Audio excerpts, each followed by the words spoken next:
النهاردة هعمل لكم حلو اقتصادي مش مكلف من غير حليب ولا زبدة ولا سمنة ولا بيض، وطعمه حلو جدا. انا مريت لو اول مرة بتشوفوني، ولو لسه مش مشتركين في القناة فما تنسوش تضغطوا على اشتراك او سبسكرايب، ويلا بينا نشوف وصفتنا.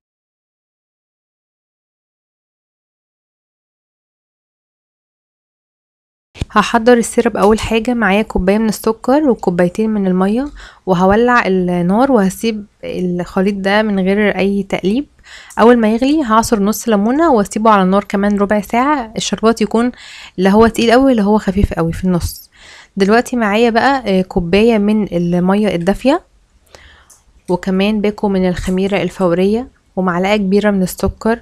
هقلب كويس وهغطي الطبق حوالي كده 4 دقايق ولا حاجة، وبعد كده هبتدي ان انا اشتغل في العجينة. بالنسبة للعجينة هحتاج ل4 كوبايات من الدقيق متعدد الاستخدامات، او الدقيق بتاع المعجنات.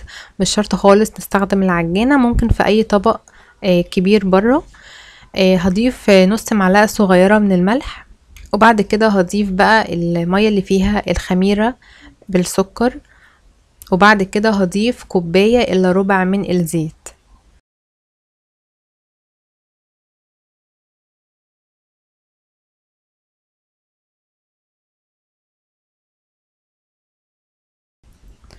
بعد كده بشغل العجان على السرعة رقم 4 أو 5، ولو بره فاحنا هنقلب الأول بمعلقة، وبعد كده هنبتدي نعجن بإيدينا. وبعد كده الأفضل نطلع بقى العجينة من الطبق ونعجن على الرخامة حوالي كده 7 دقايق ولا حاجة، لحد ما تلاقوا قوام العجينة بقى بالشكل اللي انتوا شايفينه ده، لين جدا وطري. وأهم حاجة ما تكونش بتلزق في الإيد خالص. لو حسيتوا ان العجينة عندكم بتلزق في الإيد فممكن تضيفوا لها شوية دقيق. وانتوا بترفعوه من على الرخامة يعني ممكن تدهنوا ايديكم شوية زيت علشان ما تلزقش في ايديكم. بس كده انا العجينة طالعة مظبوطة معايا ولينة وطرية، مش بتلزق في الايد نهائي. فانا هجيب طبق هدهنه دهنة زيت خفيفة، واحط العجينة تخمر في مكان دافي. بعد ما خمرت العجينة، الصينية اللي انا هشكل او هعمل فيها العجينة دي، سواء بقى مستطيلة مربعة مدورة، المهم ان انا العجينة دي هقسمها لنصين علشان هما هتبقى في الصينية في طبقتين. فانا دلوقتي جبت اول نص وفردته على ورقة زبدة بمقاس الصينية، وورقة الزبدة مهم يكون مدهونة زيت علشان ما تلزقش في ورق الزبدة. طب لو ما فيش ورق زبدة فممكن عادي على الرخامة، بس ندهن شوية دقيق او نرش دقيق على الرخامة علشان العجينة ما تلزقش على الرخامة. فانا دلوقتي دي الصينيه انا كنت قاطعه ورق الزبده على مقاسها. هبتدي بقى ان انا اقلب العجينه على وشها واشيلها. وعلى فكره عملتها مرات تانية قبل كده من غير ورق الزبده خالص، يعني عادي على الرخامه على طول.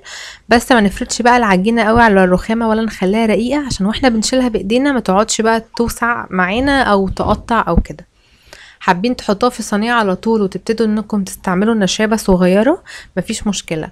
هدهن شويه زيت عليها بالشكل ده. وبعد كده الحشو عندي بقى عبارة عن سكر وقرفة، وممكن كمان تضيفوا حوالي معلقة صغيرة خالص من الكاكاو الخام. برضو هو قبل كده عملتها معاكم الوصفة دي، بس كنت حاطة شوية مية على الخلطة دي، على خلطة السكر بالقرفة تكون مندية شوية. فانا حسيت سواء انا عملتها كده او عملتها كده هو مفيش فرق كبير، فانا المرة دي رشيت عادي سكر بقرفة وشوية كاكاو صغيرين في الخلطة دي. هوزعها كويس قوي. والعجينة بقى النص التاني هفردها بنفس الطريقة، برضه عملتها على ورقة زبدة مدهونة زيت. مهم قوي لو هتستعملوا ورقة زبدة تكون مدهون زيت علشان العجين ما يلزقش فيه.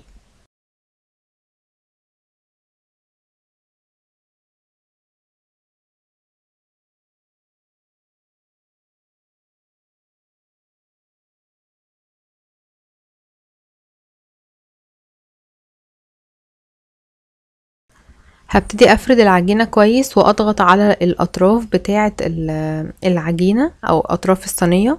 في الوقت ده هكون مولعة الفرن على درجة حرارة تكون متوسطة. بعد بقى ما افرد العجينة كويس هبتدي ان انا اقطع الصينية المربعات، يعني الشكل اللي انا عايزاه ده هقطع عليه من قبل ما ادخل الفرن.